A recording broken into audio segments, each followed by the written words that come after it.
Hello everyone, this is Teacher Wendy. Today, we're going to be talking about the early signs of autism.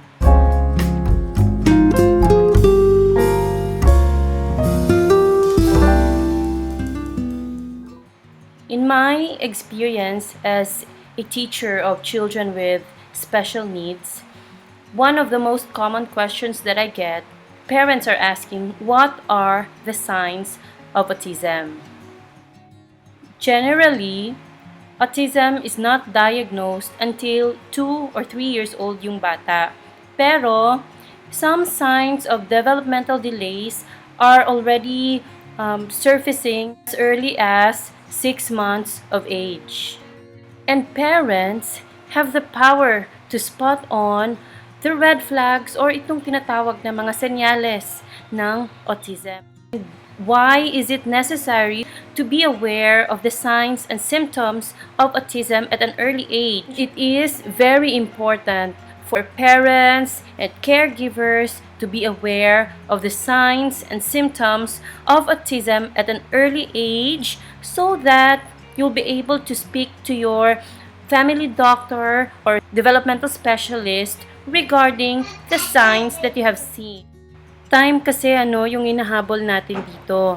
The earlier na mabigay yung mga necessary na therapies or intervention, the better yung outcome ng bata. Bakit? Kasi meron kasi tayong tinatawag na formative years, which is 0 to 8 years old ang bata. During this time, yung brain ng bata is very malleable. Ibig sabihin nun, parang plastic pa siya. Easier to shape, easier to mold. So, mas better yung response niya sa mga interventions or therapies na gagawin sa kanya. Now, if your child has one or some of these signs or these behaviors that we're gonna be showing you now, that doesn't mean na meron na siyang autism. Maybe you may want to speak to your family doctor or specialist or developmental pediatrician regarding some further assessment that you want your child to have. Professional evaluation is really important, para mabigyan kayo ng advice kung ano yung mga necessary na interventions na dapat gawin sa anak ninyo. Example, kung nakitaan ng anak ninyo na merong delay sa speech niya, then maybe your doctor would advise you to go for a speech therapist para ma-address yung issues regarding delayed speech. Pero that doesn't mean na merong autism na kaagad yung anak ninyo. So again, professional evaluation is really important. And who can diagnose autism? It's only yung mga specialized doctors.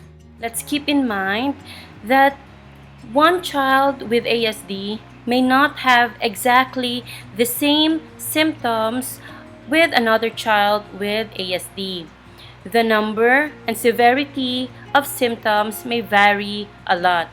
Each child with autism is very unique, So, iba-iba yung mga symptoms or mga behaviors na pinapakita ng mga batang may autism. Sabi nga, 'di ba, if you have met one child with autism, you have met one. Ibig sabihin nun, kung ano yung mga nakikita mong mga signs or symptoms na meron yung batang yon, not necessarily mean na ganun din yung makikita mong symptoms sa iba pang bata. Kasi nga, yung autism is a spectrum. It comprises a wide range of symptoms and severity. So here are the 7 early signs of autism.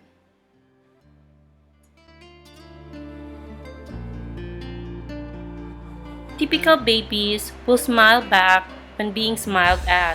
Ibig sabihin, they will reflexively respond to your smiles when you smile at them.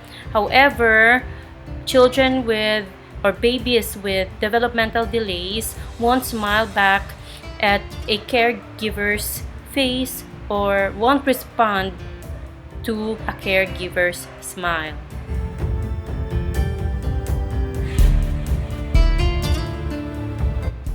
Typically, babies would love to practice babbling, no? Yung nag-iingay. Baba, mama, dada, yung paulit-ulit na mga words. Children with autism may lack verbal noises or slow to verbalize, or pwede din namang they stop verbalizing at a certain point.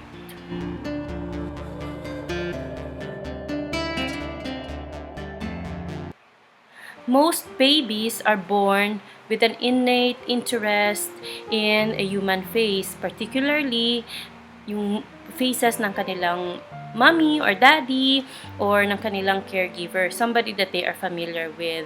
However, children or babies with autism may have difficulty having eye contact, or they have poor eye contact. Or some adults with autism were interviewed and they said na it's painful for them to look at somebody's eyes, no, or sometimes naman it would be difficult for them to focus and look at the person's face at the same time.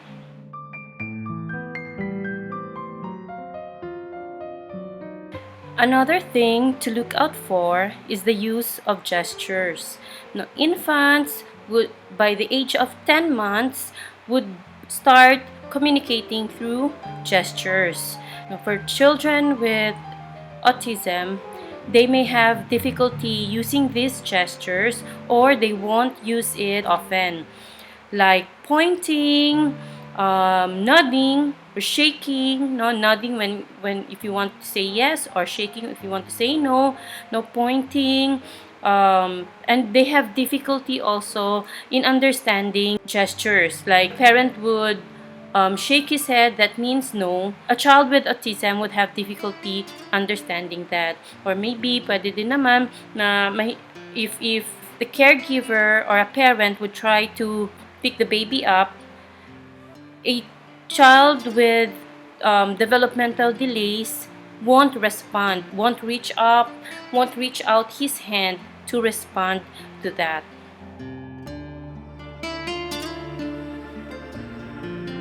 Repetitive behavior is one of the core characteristic of autism. No, ito yung paulit-ulit na ginagawa ng isang bata, or your sameness of pattern na ginagawa ng isang bata.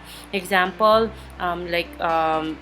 flapping, no, or waving his hand in front of his face, flapping his hands, rocking movements. No, ito yung mga usual na actions ng batang may autism. I play with the toy differently, like spinning the wheels instead of rolling a car, no, or lining up a car. Again, iba-iba ang movements, iba-iba ang mga actions na ginagawa ng batang may autism.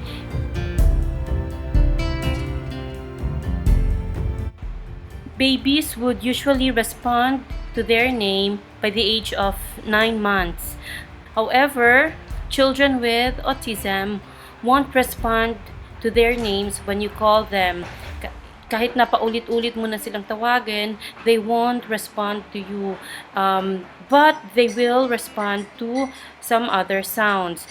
And some parents at a younger age, no, na they would say na their child is deaf. Pero actually, that's a sign, another sign to look out for.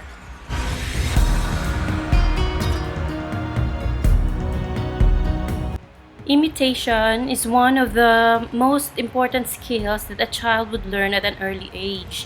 Now, by 12 months, most babies would copy you, what you're doing, like clapping hands or banging drums or imitating your sounds. However, for children with autism, they may have struggles in imitating you or imitating your actions.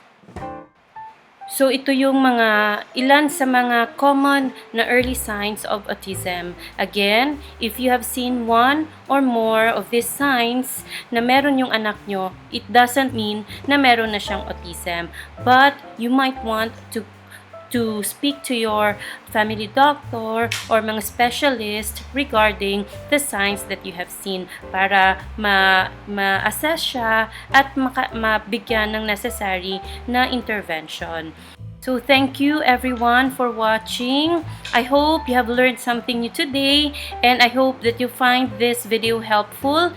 And if yes, please do subscribe to my channel for more videos like this, and do help me also to share this to other parents. Again, sharing is caring, and the earlier the intervention is, the better. And may God bless you all.